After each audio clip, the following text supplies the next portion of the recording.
Nah kadang-kadang kan orang nggak mengerti semua apa yang kita bahas ini Pak. Itu jadi semacam naturnya aja, ditambah lagi desakan, ditambah lagi budaya gitu, ditambah lagi nggak ada lagi yang mau dicapai, sangat complicated. Akhirnya seolah-olah ya menikah pelariannya gitu. Kayaknya mereka tidak terlalu tahu semua apa yang kita bicarakan ini Pak. Gitu. Sehingga ya, ayo menikah gitu. Sehingga kalaupun ada orang pacaran gitu, lalu bawaannya memang seorang wanita pengennya waktu yang dia tunggu adalah dilamar gitu. Kan itu yang terjadi sekarang ini Pak. Belum lagi ada orang yang single gitu, tidak punya pacar gitu, dia melihat orang yang berpacaran dia nggak bisa tidur gitu kan. Lalu kemudian tiba-tiba ada orang yang mendekat sama dia, lalu kemudian tiba-tiba jauh lagi dia merasa bersalah, apa yang salah di diriku, kok nggak ada orang yang serius yang datang. Belum lagi akhirnya dia ada menutup diri dan lain sebagainya. Ini suatu hal yang sangat complicated, kadang-kadang yang nggak bisa dijangkau sama khotbah gereja gitu. Tapi mereka kan ada di pergulatan tantangan itu. Kalau mau jujur Pak, kan itu tidak mudah Pak ya. Itu sangat tidak mudah gitu. Ada beberapa khususnya wanita kalau ditanya kapan menikah itu, bagi dia itu menjawabnya itu urusan lu apa sih gitu. Gitu. Apa nasihat Pastor Warren kepada kawan-kawan kita yang ada di luar sana, entahkah dia yang sedang berpacaran, yang menunggu kapan diresmikan gitu, entahkah dia orang yang memang hari ini pure single seperti Pastor Warren sekarang gitu. Gimana? Ya, yang pertama mungkin sebagai pemikiran lah, bukan nasihat ya, tapi pendapat saya, perspektif saya tentang orang yang ya sedang menjalani hubungan yang cukup serius atau kurang serius, berpacaran, katakan demikian. Bagi saya berpacaran itu sah-sah saja, tapi saya tetap berpikir konservatif dalam hal berpacaran, sebisa mungkin menjaga rambu-rambu yang memang Alkitab ajarkan secara kekristenan. Ada aturan untuk berpacaran, ya saya rasa kedua pasangan ini, ya kedua insan ini harus menjaga itu. Kalau dalam pacaran memang mereka tidak mampu menjaga batas-batas itu, bagi saya ya lebih baik tidak pacaran. Itu secara pribadi ya. Sebisa mungkin mereka menjaga, ya kita sebut dalam kekristenan kekudusan hubungan pacaran, mereka harus melakukan itu. Dan saya rasa berpacaran kan sebuah kesempatan saling mengenal, walaupun sebenarnya bukan itu finalnya, karena banyak yang mengatakan bahwa ternyata setelah menikah bukan seperti semanis berpacaran, tapi tetap saya pada pemahaman berpacaran tetap perlu, di mana kita saling mengenal. Kalaupun menikah nanti kaget, nggak kaget amat gitu loh. Tidak sekaget. Seperti kagetnya seperti gila gitu ya. Tapi mulai mengenal. Tapi justru berpacaran lah menurut saya kesempatan mengenal. Termasuk saya pribadi, kalau berpacaran kesempatan saya untuk mengenal. Tidak harus jadi pasangan, tapi itulah kesempatan mengenal. Ya kalau memang yang kita cintai itu ternyata berpotensi membawa kita kepada kemajuan, saya rasa itu pilihan yang tepat. Jadi ya bagi anak muda yang sekarang berpacaran, untuk apa? Kalau mereka berpacaran hanya ogah-ogahan, hanya sekedar coba-coba, saya rasa akan lebih banyak sisi negatifnya Pak. Mereka akan bisa jatuh kepada hal yang bersifat tidak membangun. Ya, bagi saya bukan usia yang paling utama, walaupun ada batasan usia yang cukup dewasa ya. Tentunya ya beberapa budaya mengatakan di atas 18 tahun. Ya, ada yang mengatakan 20 tahun ke atas. Tapi bagi saya secara mental dia sudah dewasa, usia mungkin di atas 18 tahun, silakan sih pacaran. Dan kalau mereka mau nikah muda, saya tetap pro itu. Karena ya menikah itu bukan soal usia. Asal dia cukup dewasa secara mental, ya silakan menikah. Tapi kenapa mereka pacaran, kenapa untuk menikah?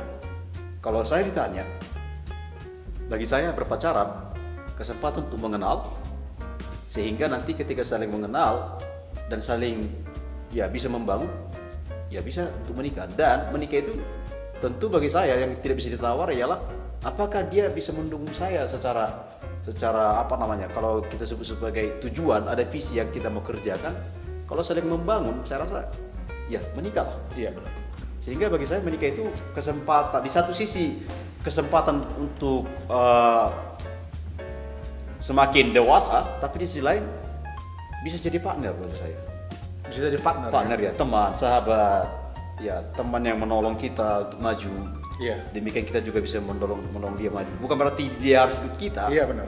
Kita harus ikut dia, tapi kita ini masing-masing ya diberikan Tuhan potensi yang berbeda, tapi masih bisa satu visi ya, satu motif, benar. saling membangun. Ya dengan melalui dia saya semakin dipertajam ya keterampilan saya, kemampuan saya kira maksimal di bidang saya. Dia pun demikian. Salah saya itu salah satu tujuan menikah.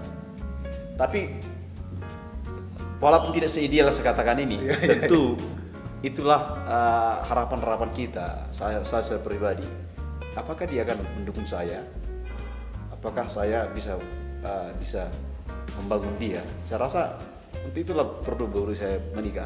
Namanya partner ya. Partner ya. Tapi untuk yang single memang tidak mudah. Saya harus akui. Tidak mudah ya. Karena bentar.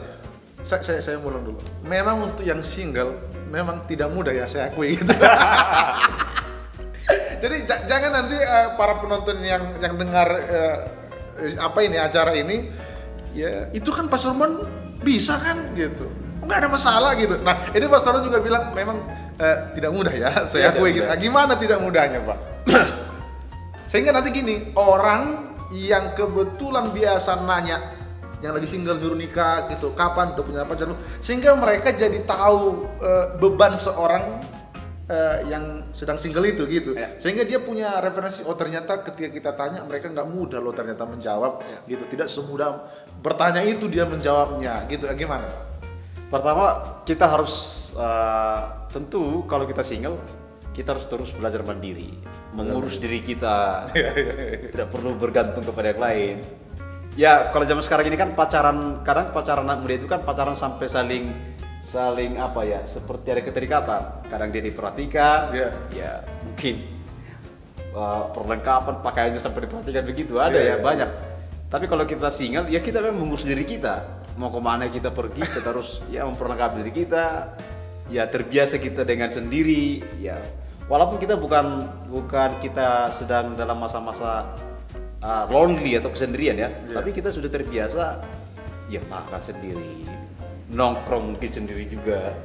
Tapi karena saya tipikal orang yang introvert Pak, suka menyendiri, itu tipe saya dari dulu, suka di rumah, tempat pekerjaan, ada kopi, ada buku. Rasanya kalau ada buku, ada teh atau kopi, ya saya tidak butuh siapa lagi. Makanya hari ini kita siapkan kopi kan.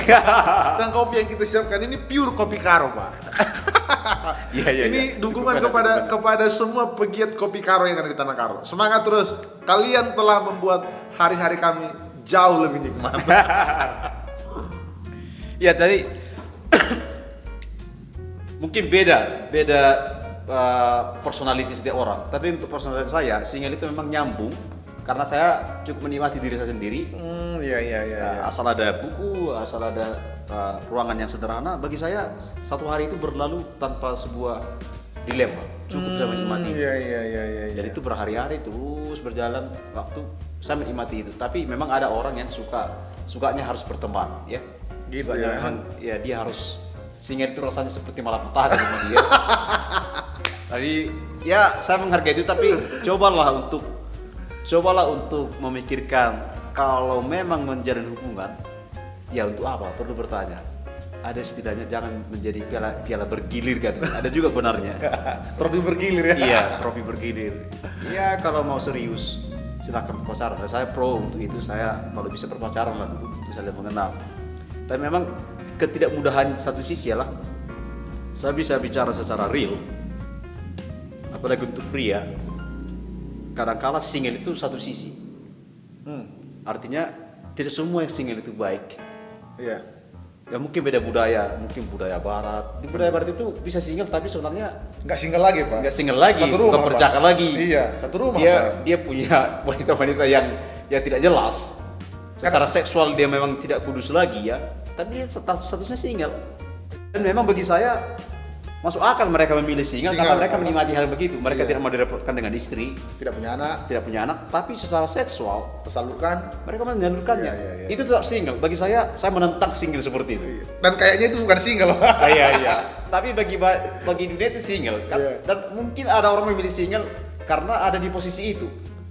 Tapi bagi saya itu single yang harus diakhiri. Gitu ya. harus diakhiri. Dan saya ada pada paham kalau memang tidak bisa lagi menjaga kesucian seksualnya, ya menikahlah, walaupun sedikit agak terpaksa, daripada dia menghancurkan dirinya. Benar. Dan itulah tantangan bagi saya single secara Kristen ya, secara Kristenan single itu tantangannya ya memang ada tawaran-tawaran itu.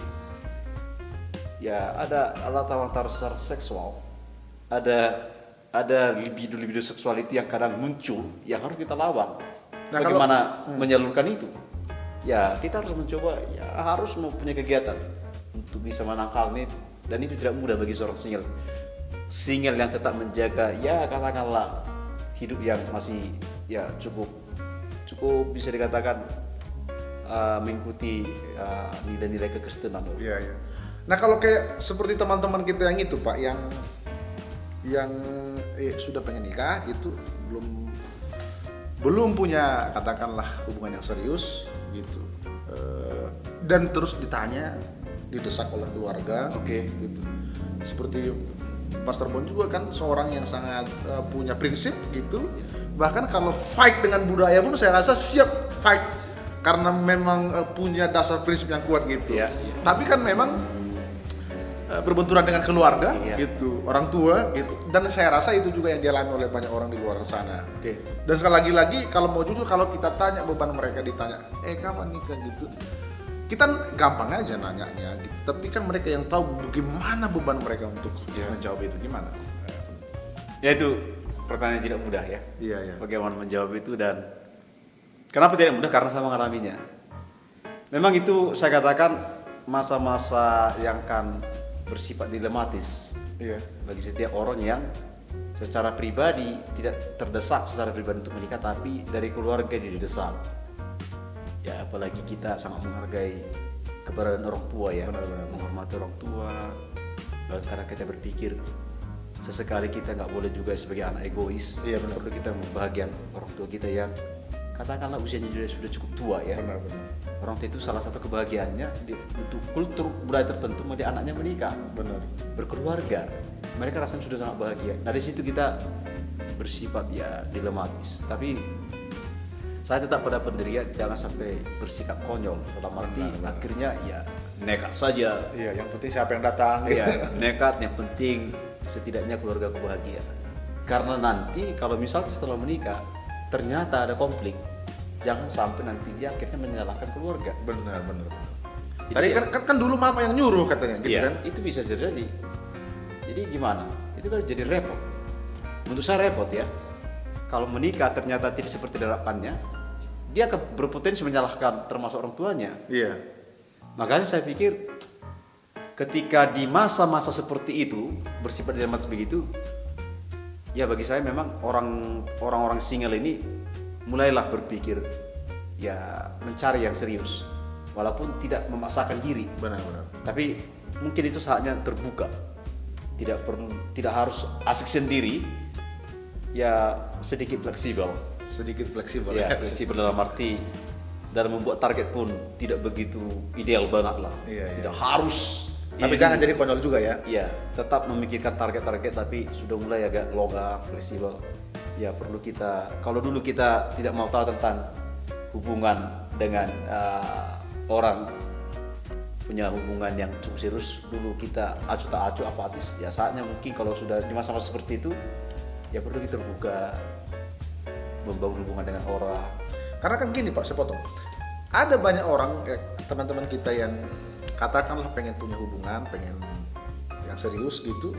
Pada dasarnya sih dia menarik gitu Pak. Cuman dia kadang-kadang di rumah terus gitu kan. Dia pengen katakanlah ada, kalau di seorang perempuan dia pengen ada seorang laki-laki, seorang pangeran yang datang. Dia gitu. Yang mengasihi dia, mendekati dia gitu kan. Tapi dia di rumah gitu.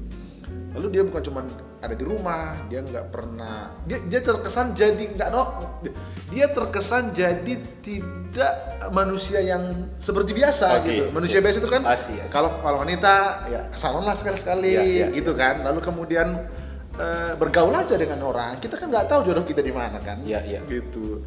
kadang-kadang kawan-kawan ini jadi pendiam Pak, jadi pendiam gini. Okay. Nah, ya memang nggak ada yang mau sama aku, memang aku. Padahal dia menarik loh Pak, gitu.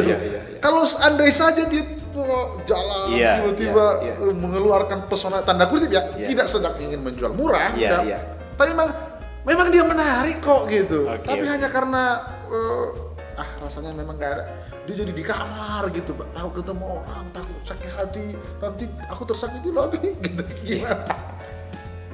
Ya saya rasa saya bisa mungkin menghindari situasi seperti itu ya. Iya. Karena mungkin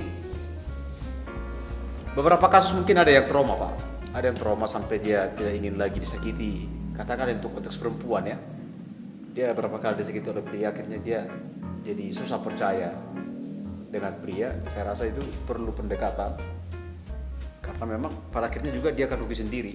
Bagaimanapun seorang wanita dengan pria kan ada bedanya dalam konteks usia benar-benar menikah ya.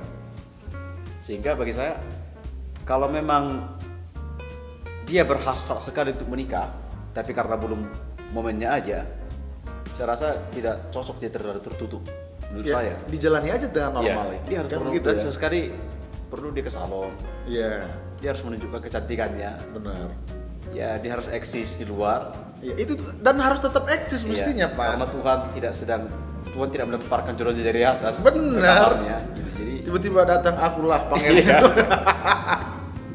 Jadi ya tentu perlu aktif juga. Ya bagi pria ya perlu agak aktif sedikit mencari. Walaupun kadang-kala ada gengsinya. Iya. Ya bukan berarti jadi playboy ya. Iya.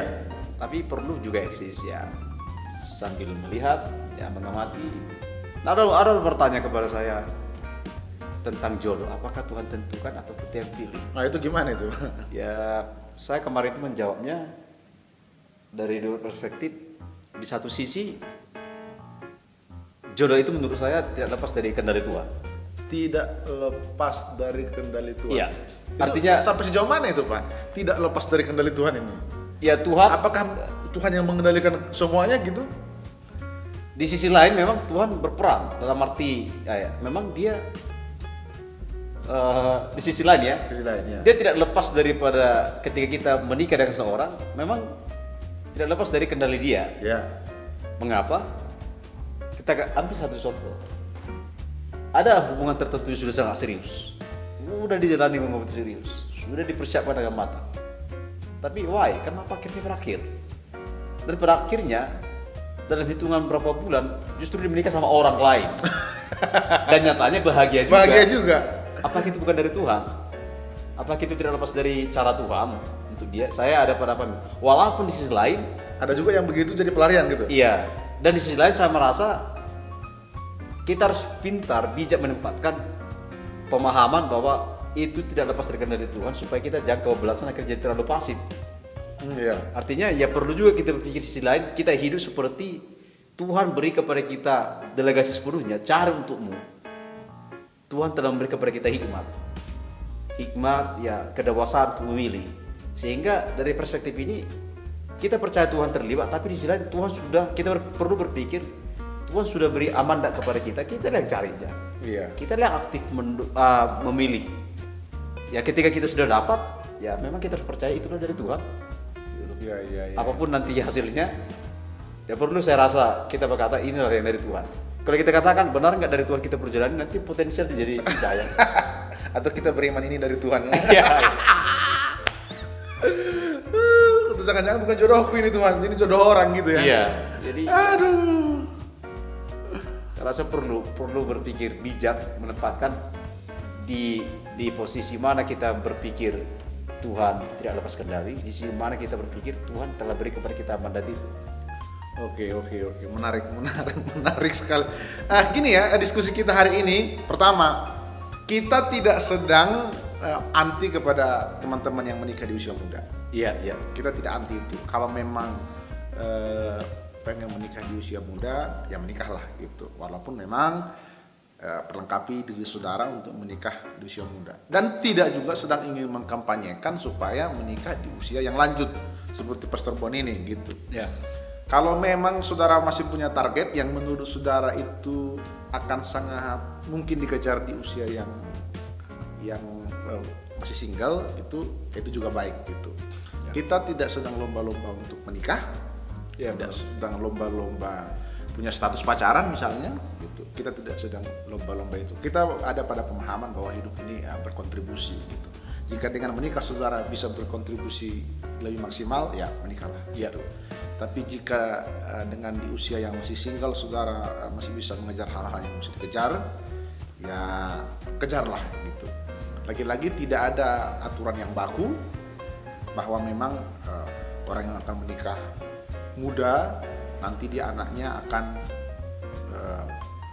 dia umur 40 tahun, anaknya 20 tahun gitu. Nah itu hal yang sangat standar. Ada orang yang menikah 17 tahun sampai umurnya 30 tahun tidak punya keturunan gitu. Tidak ada yang tahu gitu. Tapi bagi teman-teman yang hari ini lagi mencari entahkah saudara perempuan atau saudara laki-laki gitu, beberapa kegagalan-kegagalan yang pernah saudara alami jangan jadi membuat saudara jadi takut gitu. Tetaplah jalani hari-hari seperti biasa, tetaplah aktif, jangan jadi mengurung diri karena saya percaya kalau kita mengurung diri seperti yang dibilang oleh Pastor Bon, jodoh tidak turun dari Tuhan tiba-tiba mendeklarasikan diri. Iya. Kamlah jodohku gitu. Tapi by the way, untuk kawan-kawan yang sedang mengalami dilema ditanya kapan nikah gitu, kadang-kadang berat sekali untuk menerima pertanyaan-pertanyaan seperti itu. Ya, cobalah untuk nyantai gitu. Kadang-kadang kan kita kan jadi baper kan, cobalah untuk ya bilang ya memang lagi sendiri gitu, dan ya sampaikan aja bahwa memang ya kita enjoy seperti Pastor Bon gitu di usianya yang sekarang ini sangat muda. Saya sangat mengikuti perkembangan langkah-langkah beliau ini gitu. Memang beliau ini setelah mengalami kegagalan, katakan ya kegagalan itu apa namanya ya, hubungan yang diceritakan tadi menggeluti passion, dan menurut saya memang akhirnya beliau lajang single tapi berkontribusi gitu. Dia di samping saya ini ada buku karya dari Bonar Lumban Raja gitu. Beliau ini teman saya dari kecil, dan ternyata beliau berhasil menunjukkan bahwa single itu bisa berkontribusi. Ini yang merupakan judul tesis dari seorang Pastor Bon yang kemudian ditarik oleh penerbit untuk diterbitkan menjadi suatu buku karya ilmiah. Sangat jarang sekali tesis itu dijadikan satu buku jika tesis tersebut sangat jarang sekali suatu tesis dijadikan buku jika tesis tersebut tidak berbobot. Nah, ini buku yang sangat berbobot, karya seorang Pastor Bonar. Dari tesisnya ada di penerbit Andi, menunjukkan bahwa memang ya beliau salah satu contoh single yang baik. Usianya sudah 30-an dan belum menikah gitu. Jadi keren hal-hal yang seperti ini gitu. Jadi ya kalau memang saudara punya bibit seperti Pastor Bon, ya go ahead, jalan aja gitu. Gitu ya. Jadi lagi-lagi kepada semua para ladies yang menyaksikan acara ini, Pastor Bon masih single hari ini. Promosi ini. Dan katanya memang beliau lumayan nyaman dengan suku Karo gitu. Barangkali ada yang nonton ini suku Karo, wanita-wanita Karo, nanti tiga kan gitu ya, saudara punya sedikit peluang untuk lebih klop gitu kira-kira. Jadi ini buku dari Pastor Bon. Beliau ini seorang teolog muda yang menurut saya jarang-jarang ada di kota kita ini, dan beliau ini memang saya minta tolong untuk hadir di live streaming untuk membagikan pesan-pesan Tuhan sekali sebulan gitu. Sekali lagi, jika saudara berpotensi seperti seorang Pastor Bon, go ahead. Tapi memang jika saudara sudah mendapat lampu-lampu hijau dari orang tua, itu juga boleh dipertimbangkan. Sebagaimana Pastor Bon sudah sangat didesak oleh orang tua, ibunda tercinta, ibunda tercinta, keberhasilan seorang orang tua Batak itu biasanya Iya. kalau beliau sudah di masa tuanya sudah menikahkan seluruh anaknya. Iya. Saya rasa itu perlu juga dipertimbangkan gitu. Ya benar. Ada hal yang sangat tidak diinginkan oleh seorang Batak, apalagi memang beliau masih meninggalkan ada beberapa anaknya yang belum menikah gitu kira-kira. So semangat semuanya. Thank you kepada Pastor Bon. Tidak terasa saya nggak tahu udah berapa lama kita diskusi. Ya, terima kasih kesempatan ini. Sepertinya ini nanti akan kita bagi dua supaya para penonton bisa menyaksikan part 1 dan part 2-nya. Okay. Jadi, saudara, jika saudara mau komen, boleh komen nanti di bawah. Gitu. Jika saudara mau minta buku ini, saudara boleh. Jika saudara seorang pencinta teolog, saudara boleh memesan buku ini. Judulnya Mark and Ending, satu penelitian yang sangat berbobot tentang kitab Markus yang dikupas tuntas oleh seorang Pastor Bon. Sekali lagi, thank you semuanya. Thank you sudah bergabung Pastor Bon di Live Street Podcast. Doa kami terus berkarya luar biasa lagi. Dan memang jika sudah ada yang pas untuk disahkan dan diresmikan, saya rasa itu juga sangat baik. Sampai ketemu di lain kesempatan. Saya Dohar. Bye bye. Terima kasih.